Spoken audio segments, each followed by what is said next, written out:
Nous allons à Kimpemba.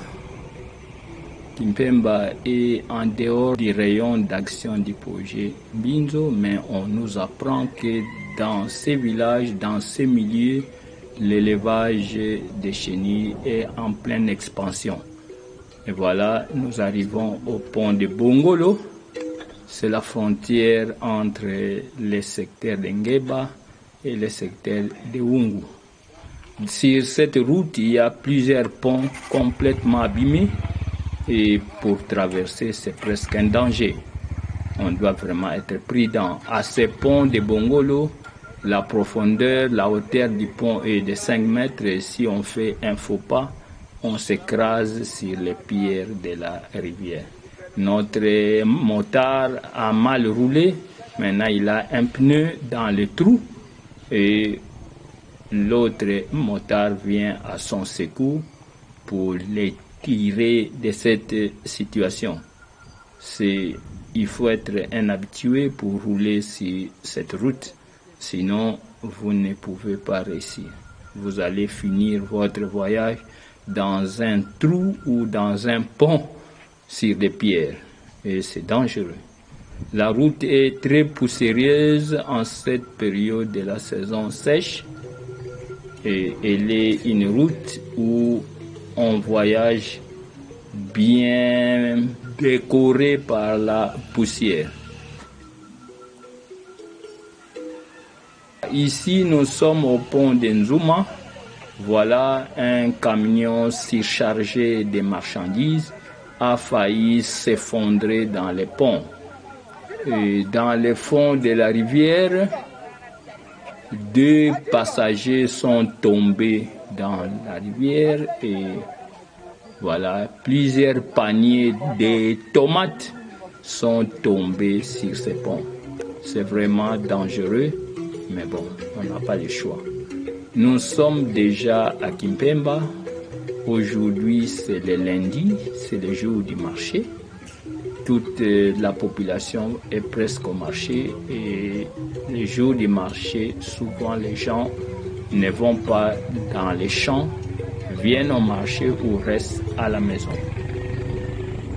Voilà, nous sommes déjà chez M.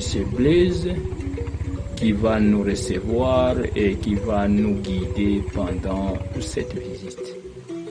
M. Blaise est un enseignant ici à Kimpemba. Maintenant, il nous raconte comment il a commencé l'élevage des chenilles. Il nous dit qu'il a reçu de M. Ntsumbu 2 paires de chrysalides de Samia Richini. C'est une chenille qui, au niveau du projet Mbinjo, et la population venue en formation ont surnommé Sanigata. Avec les 2 paires de chrysalides, M. Blaise, il a élevé et il a obtenu beaucoup de chenilles. Et tous les voisins, tous les amis du village venaient chez lui pour admirer ce qu'il faisait et ils ont aimé, ils ont apprécié et ils se sont vraiment intéressés. Il est devenu le multiplicateur de l'expérience d'élevage des chenilles. Et à son tour, il était très sollicité et il reste encore très sollicité. Et il a distribué et les savoir-faire et les chrysalides à la population.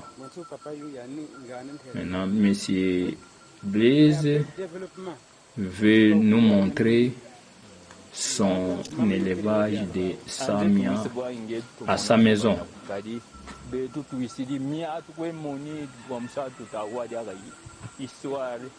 Ici, M. Blaise veut nous montrer son élevage actuel de Samia Richini.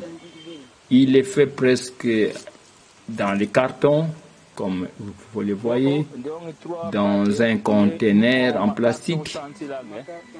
Toutes sortes de matériels récupérés à gauche à droite servent à son élevage de chenilles. Mais M. Blaise en est à la 4e génération et les chenilles sont assez développées. Il les nourrit principalement avec les ricins. C'est une plante qui est plantée autour des habitations, mais qui n'est pas toujours disponible. Surtout en saison sèche, les ricins perdent ses feuilles. Il nous explique qu'il garde les œufs dans des bouteilles et s'il y a éclosion, il commence à nourrir les jeunes larves dans ces bouteilles. Il utilise les très jeunes feuilles qu'il fait entrer dans ces bouteilles et les chenilles mangent.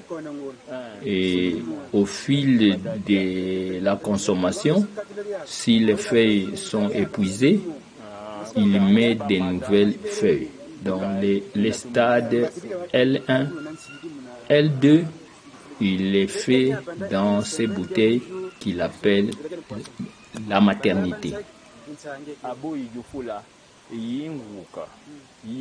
Et on échange avec lui sur les méthodes d'élevage parce qu'il apparaît déjà que les conditions d'élevage sont très dérisoires et cela doit entraîner nécessairement beaucoup de problèmes.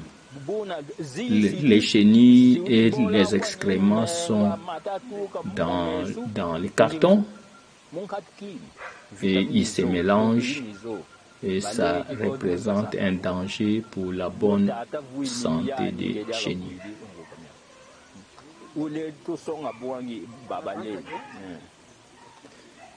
Maintenant, M. Blaise va nous amener chez les voisins qui ont admiré cet élevage chez lui et maintenant qui ont pris et la connaissance et les matériels de reproduction, les chrysalides, pour faire la même chose chez eux. Ces petits-enfants ici ont aussi leurs chenilles dans leur maison. Nous allons chez eux pour voir le petit élevage de ces enfants. L'enfant n'a pas de nom pour ses chenilles, mais elle a quelques chenilles dans sa maison. Nous sommes déjà à la maison. La maman des enfants nous sort les bols, les bocals avec quelques chenilles de l'enfant. C'est une dizaine de chenilles, même qui sont élevées avec les feuilles de Samia richine. Maintenant, les enfants et la population ici utilisent seulement les feuilles de Samia richine et pourtant les chenilles mangent plusieurs espèces de manioc qui poussent autour des parcelles mais qui sont aussi dans les champs parce qu'ici, dans ces milieux, les manioc est la principale source de nourriture. Voilà, on entre en face et on nous montre déjà les chenilles. Tout le monde nous invite pour nous faire voir les chenilles. Voilà, la maman, dans ses pots de margarine usagés, la maman élève déjà ces chenilles. Il y en a une génération, mais je vois là, il y a des L1, il y a des L2 qui sont mélangés dans ces bols. C'est ça comme une maternité, comme notre enseignant a dit. La maman dit c'est la 4e génération. C'est la 4e fois qu'elle a élevé cette chenille. Ici, chez nous, nous attendons les chenilles à leur période. Par exemple, l'Imbrasia epimentea apparaît seulement une fois l'an. C'est en décembre, janvier, février. Et puis après, il faut attendre l'année prochaine. Mais pour Samia ricini, cette chenille a un cycle de 2 mois. On peut élever 6 fois par an. C'est fantastique. M. Blaise nous amène à la prochaine famille. Presque dans tous ces quartiers, chaque famille élève déjà les chenilles. Dans cette famille, on est en train de préparer la farine, la pâte de manioc. Et la maman est très heureuse.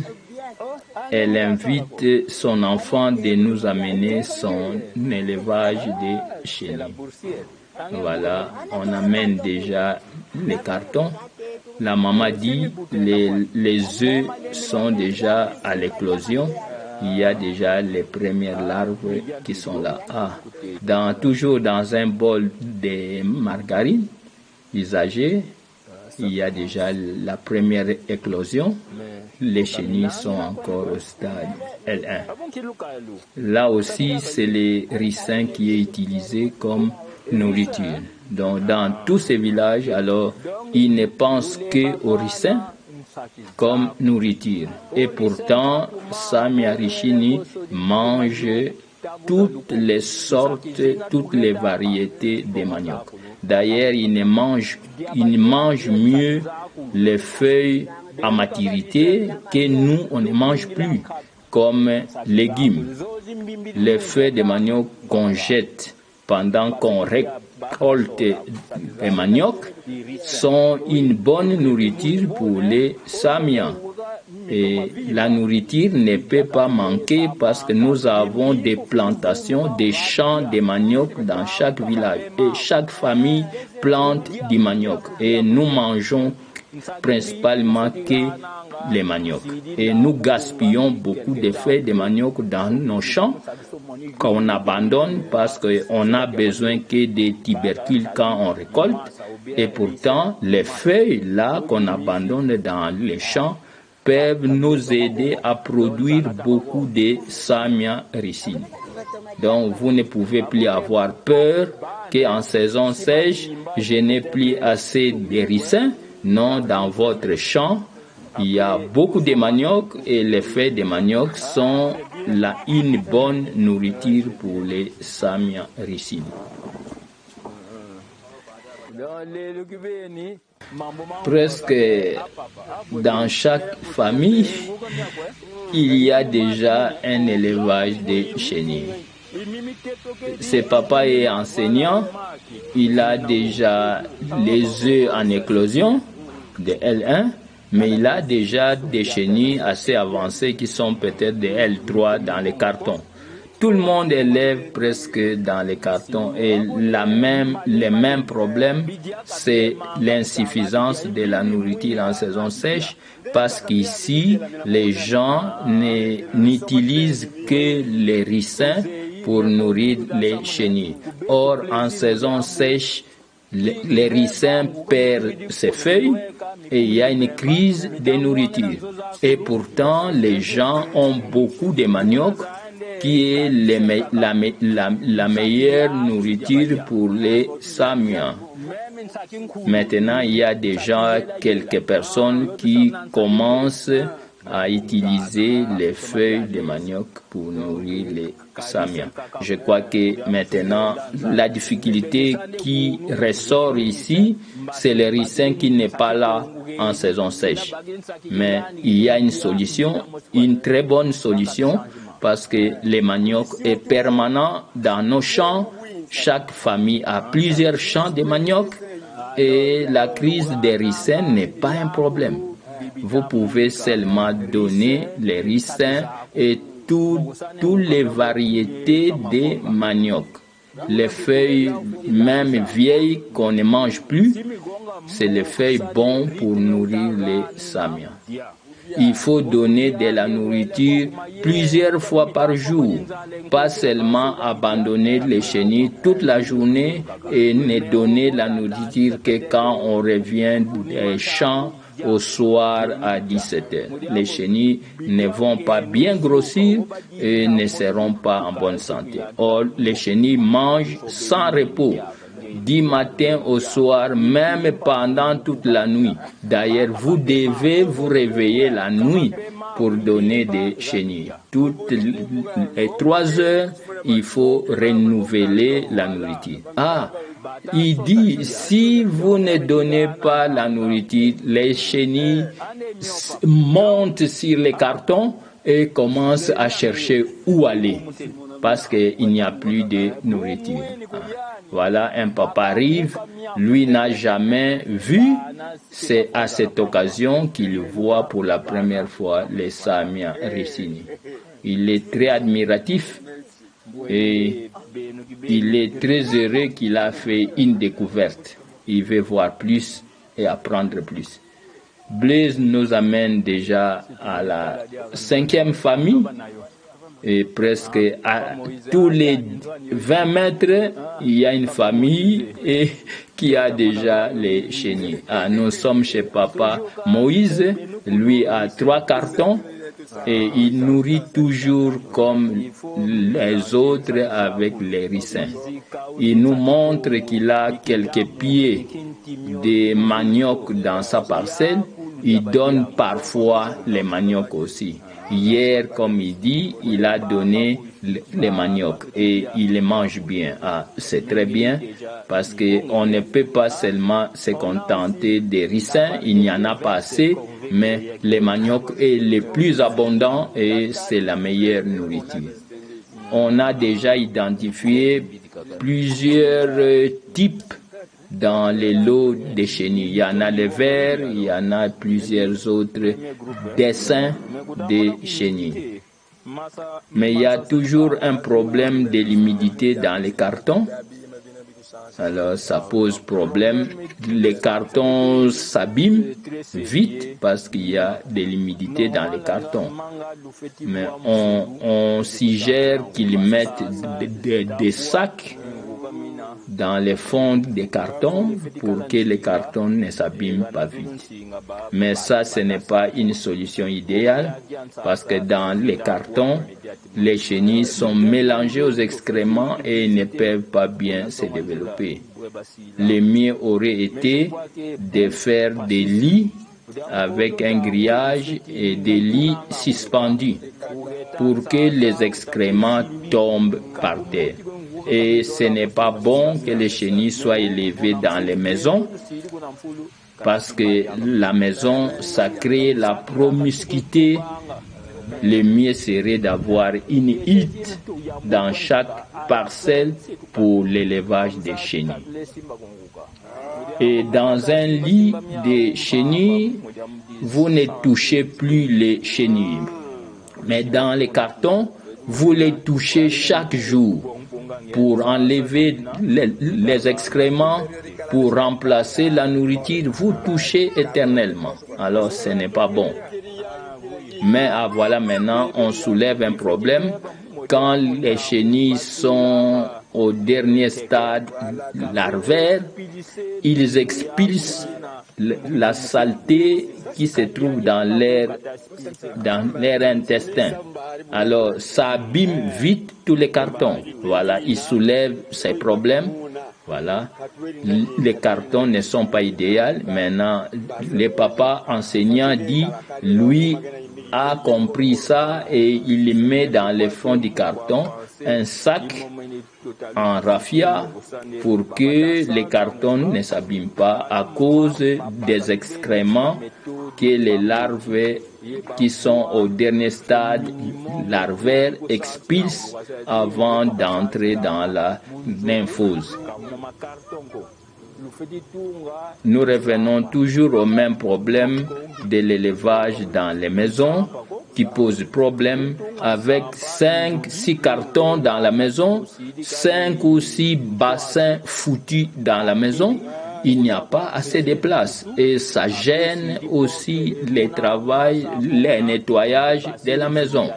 L'idéal serait de construire des gîtes avec des lits suspendus et avec un grillage, ce qui permet que les chenilles émettent des excréments qui tombent directement au sol.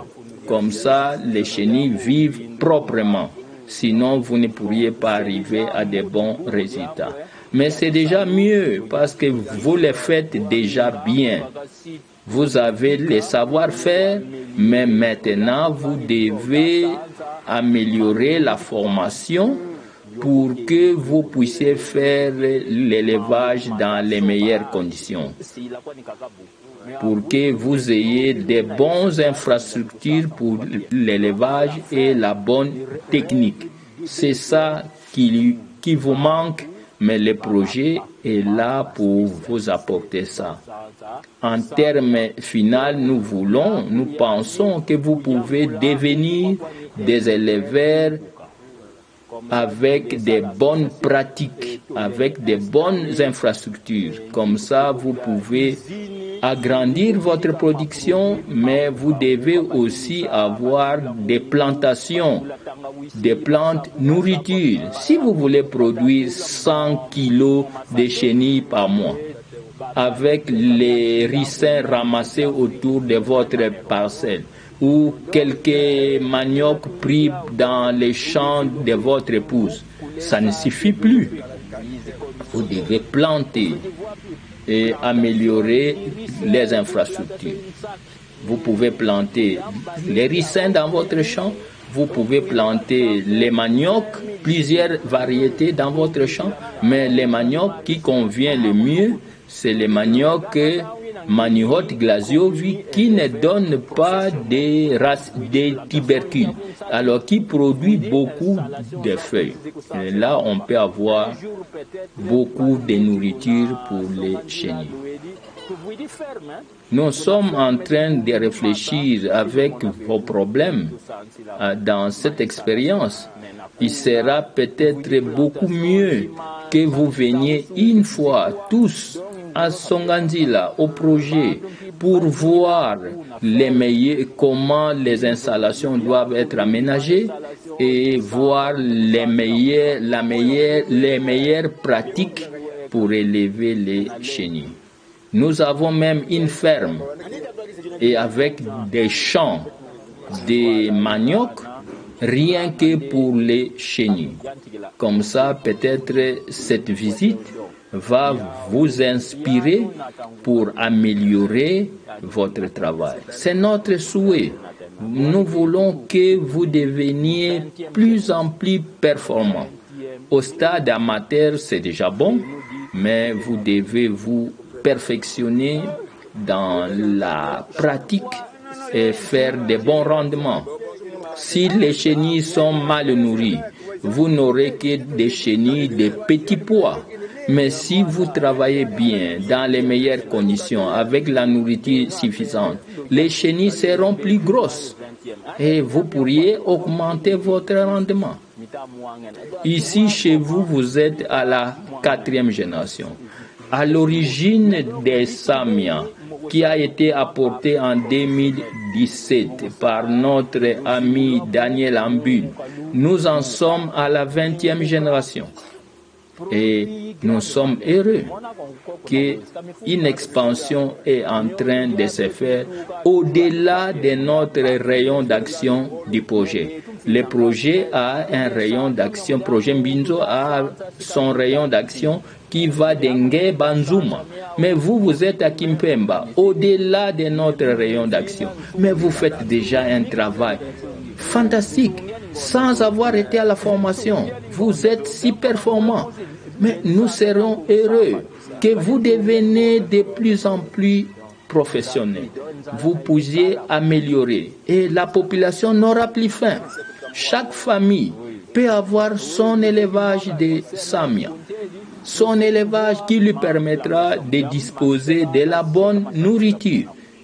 Tous les jours, on peut préparer les feuilles de manioc et on peut ajouter toujours un peu de chenille. Parce que si vous produisez assez d'une chenille qui a une génération de 2 mois, mais tous les 2 mois, vous récoltez. Et vous pouvez stocker vos chenilles sous la forme séchée. Ça, on sait faire dans la tradition. Ou vous pouvez vendre aux voisins pour gagner encore l'argent, pour améliorer votre vie. Et les chenilles sont très valeureuses, très riches en protéines, très riches en vitamines. Et dans les chenilles, on trouve tous les acides aminés essentiels dont on a besoin dans notre région parce que nous souffrons toujours de la malnutrition en protéines. C'est les protéines qui nous manquent souvent et certains minéraux essentiels. Donc nous pourrions faire plus. Nous pourrions même, à la longue, si vous devenez performant, mais créer une coopérative de producteurs de chenilles avec une unité de préparation des produits. Et ces produits de bonne qualité peuvent être distribués dans les pays. Parce que dans toute la République démocratique du Congo, tous les tribus mangent les chenilles. Imaginez. Et dans plusieurs pays africains. Mais on mange les chenilles. Nous sommes les pionniers dans cette expérience d'élevage des chenilles. Nulle part au monde, nous sommes les premiers à produire, à élever les chenilles pour la nourriture humaine. Je peux vous rassurer, avec l'élevage des Samians, vous pouvez accroître la production à l'infini. Vous pouvez produire autant que vous voulez. La seule limite, c'est la disponibilité de la nourriture. Et c'est ça le problème. Pour les chenilles, il faut avoir des plantations de nourriture. Comme ça, vous pouvez accroître votre production selon la disponibilité de la nourriture. Les chenilles peuvent transformer toute votre vie. Vous êtes devenu un professionnel et vous ne vivez que des chenilles. Par la vente locale, mais aussi par la production des produits qui peuvent être distribués dans tous les pays et dans notre pays.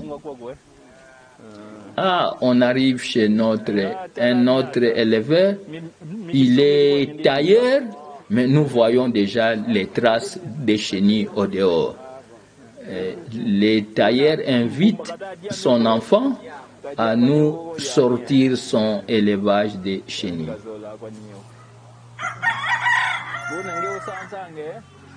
C'est le tailleur lui-même qui élève les chenilles, il coud, mais il s'occupe aussi de ces chenilles.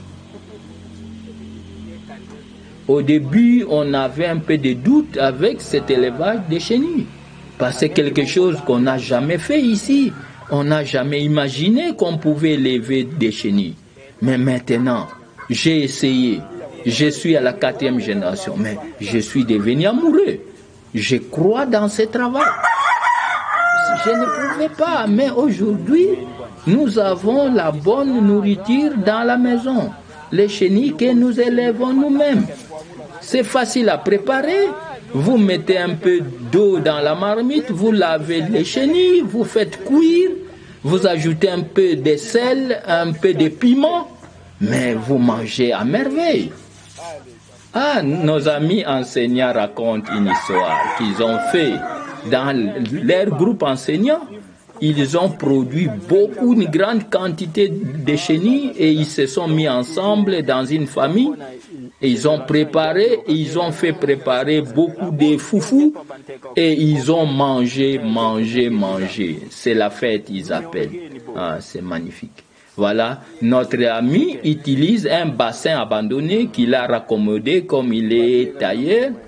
Et avec ces bassins, c'est là où il élève ses chenilles. Toujours avec les ricins, toujours.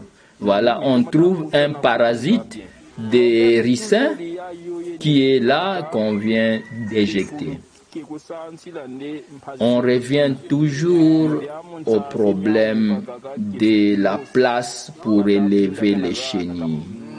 Les chenilles sont toujours mélangées aux excréments.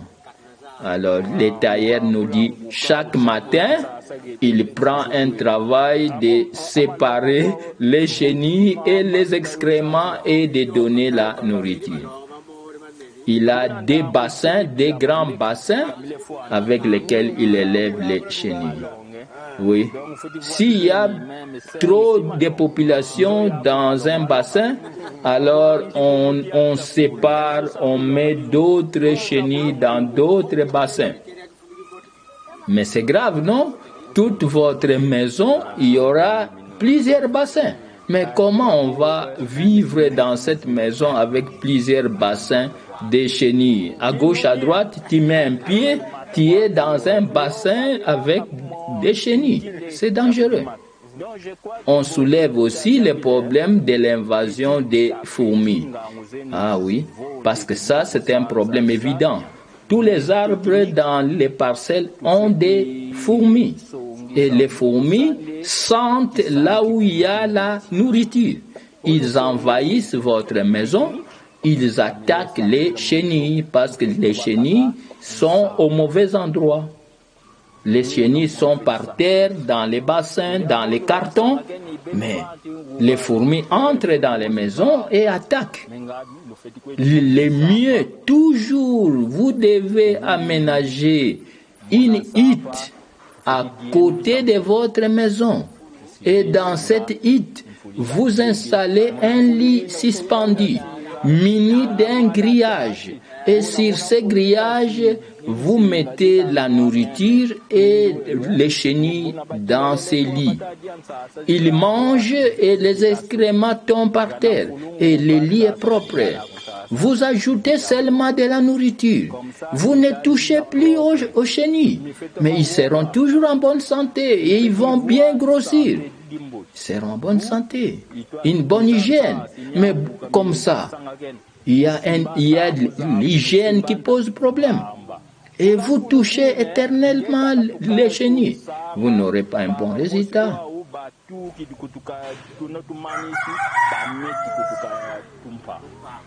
Ah, voilà, maintenant, ils sont très heureux parce qu'ils comprennent que les lits suspendus, la hutte, semble être la bonne solution.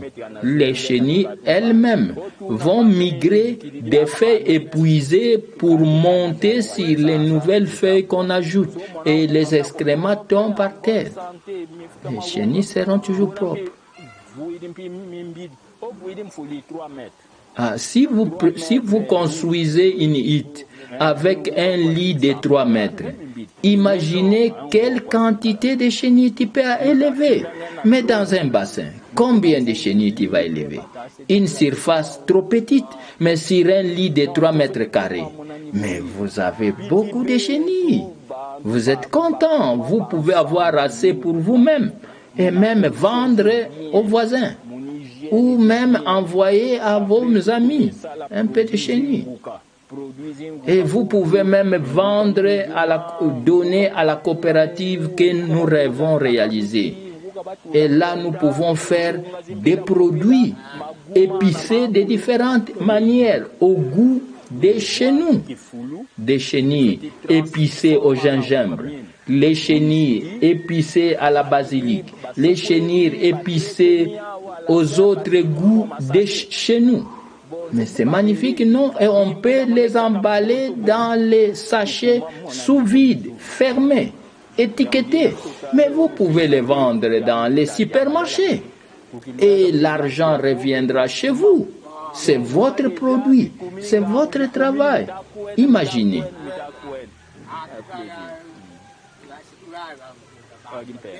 Ah, ici à Gimpemba, papa dit, plusieurs personnes ici à Gimpemba commencent déjà à élever des chenilles. Rapidement, presque plusieurs familles sont dans cet élevage. C'est facile à élever. Tout le monde peut le faire. Ah, voilà ici maintenant, un enseignant dit, les chenilles que lui a reçues, il a déjà envoyé dans les villages voisins à Sabaladi Masikila, à 7 kilomètres de Kimpemba. Il dit qu'il y a déjà des familles qui élèvent déjà les chenilles. Ah, c'est étonnant. On n'a pas besoin de la formation des projets Mbinzo. La population se forme elle-même, de bouche à l'oreille. Les chenilles circulent et gagnent de nouveaux villages chaque fois. Un nouveau papa nous raconte. Il avait beaucoup de chenilles.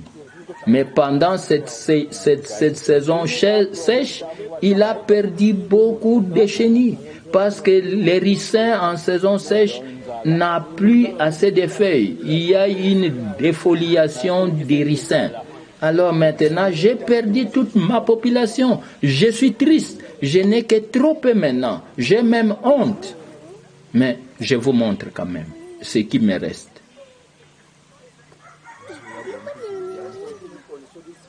Ah, lui, il a ses chenilles sur un tamis de manioc. Oui.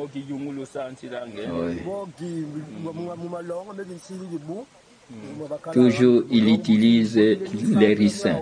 C'est comme tout le monde dans ces villages. On a appris et on reste sur ce qu'on a appris. Mais je pense que la personne qui a transmis ce savoir-faire n'a pas informé suffisamment assez sur les ressources de nourriture pour les Samiens. Parce que les ricins n'est seulement planté qu'autour des habitations, pour faire une haie autour des parcelles. Et il y a trop peu. Ça ne suffit pas pour un grand élevage. Alors c'est ça. Les gens perdent les chenilles parce qu'ils ne savent pas qu'il y a beaucoup d'autres nourritures que les ricins. Ouais.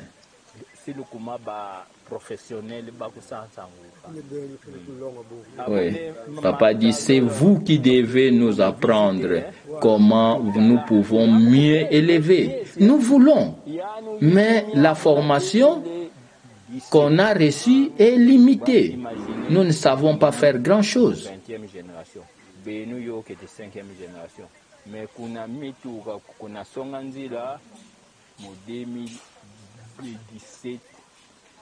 Ici, c'est la 4e génération. Mais il faut toujours améliorer. C'est le souci.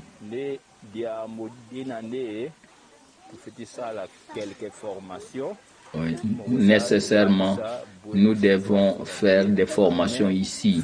C'est énormément important parce que les gens aiment élever. Ils sont enthousiastes. Ils commencent à produire. Ils les mangent. Ils donnent aux voisins. Ils apprennent aux voisins. Mais eux-mêmes n'ont pas été formés. Alors, il y a toujours beaucoup de lacunes. C'est la technique, c'est les installations, les deux choses. Il faut la formation, la technique, les bonnes installations et informer les gens sur toutes les plantes que Samia mange. Il n'y a pas que les ricins. Nous avons déjà beaucoup de nourriture qu'on gaspille. Nos femmes vont récolter du manioc dans nos champs. Mais ils abandonnent dans les champs des quantités de feuilles de manioc. Or, c'est la meilleure nourriture pour les Samiens, si on le savait. Mais il n'est pas trop tard. Maintenant, nous sommes là. Nous sommes venus. Nous devons ouvrir les horizons d'élevage des Samiens. Vous aurez moins de soucis si vous êtes bien formé. Vous améliorez, les rendements vont augmenter, les bonnes installations, on va accroître la production. Si vous savez toutes les plantes que les Samiens mangent, il n'y aura pas de crise en saison sèche.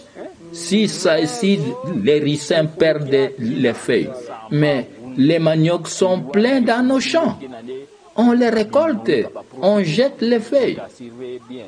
Et si vous élevez dans les maisons, il y a toujours ce problème des prédateurs qui envahissent. Parce que vous mettez vos bassins par terre.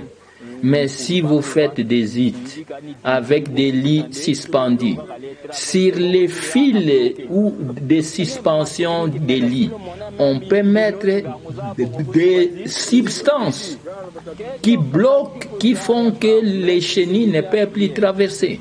Ils sont repoussés ou ils sont pris dans une matière gluante et ils sont bloqués là, ils meurent. Votre élevage est en sécurité. Les prédateurs sont évités. Voilà. C'est autant de choses qui ne sont pas graves, mais c'est des choses que vous avez besoin dans une formation. Et nous y pensons très sérieusement, parce que ce qu'on a vu ici mérite d'être soutenu par les projets. C'est un essor d'un travail. L'élevage, c'est une nouvelle chose, mais vous avez adopté, vous avez aimé, et plusieurs personnes à Kimpemba élèvent déjà. Mais il y a des problèmes. Mais ce sont des problèmes qui peuvent être résolus immédiatement par la formation. Rien d'autre. Tout sera sur les bons rails et on va aller plus loin.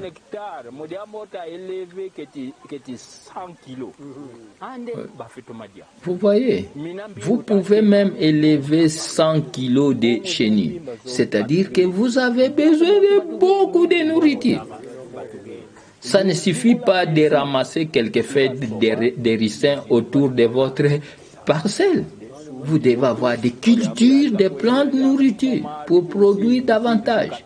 Et les chenilles sont vendues dans tous les marchés, sont recherchées et se vendent cher parce que c'est la meilleure nourriture qu'on a. C'est beaucoup de protéines et tout le monde sait. Nous aimons les chenilles. Donc nous pouvons en faire une source de revenus en augmentant la production. Papa, il nous recommande chez un autre éleveur amateur, un enfant qui a beaucoup de chenilles, mais on l'a vu qu'il les avait même mis par terre pour les débarrasser des excréments et travailler pour donner de la nourriture. C'est dommage. Voilà ici. Beaucoup de chenilles dans des petits cartons. Voilà, nous sommes chez Papi, ce jeune garçon qui a déjà des cartons pleins de chenilles. Mais nous remarquons, il y a 2 générations dans un carton et une très grande population de L1. Voilà, c'est dangereux. Trop peu de place pour trop de chenilles. Et dans le même carton, il y a les L1 à peine éclos et il y a des L3 assez avancés. Blaise, il conseille, voilà, Blaise qui a mené cette expertise. Il dit, les très petites chenilles là devraient être dans des bouteilles et nourries dans des bouteilles avec des jeunes feuilles. Ne doivent pas être déjà dans les cartons. Ils viendront dans les cartons quand elles sont assez grosses. Mais au stade là, à peine éclos, doivent être dans des bouteilles. Ils sont nourris avec des feuilles fraîches. Oui. Et il y a un grand problème dans ces cartons. Il y a trop de chenilles. Et c'est dangereux parce qu'ils vont s'étouffer. Il y aura un étouffement. Et ils ne peuvent pas bien grossir. Maintenant, on suggère aux jeunes garçons de séparer cette population même dans 2 ou 3 cartons. Parce que c'est trop de chenilles dans un seul carton. Donc je crois que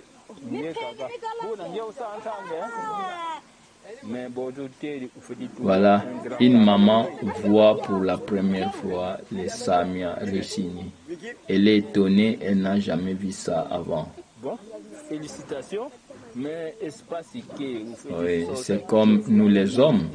Si tu mets une trop grande population dans une place très réduite, il y aura 1000 problèmes, il y aura beaucoup de mortalité.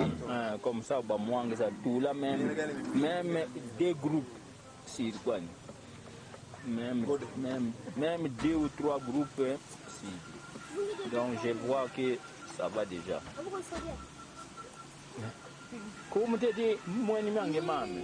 Voilà, une femme vient de découvrir pour la première fois les Samia Richini. Avec notre visite à Kimpemba, je pense qu'il est urgent de faire des formations pour la population locale qui est très enthousiaste pour améliorer leur savoir-faire, pour améliorer les conditions d'élevage, et ça va augmenter la sécurité alimentaire dans cette région. Merci.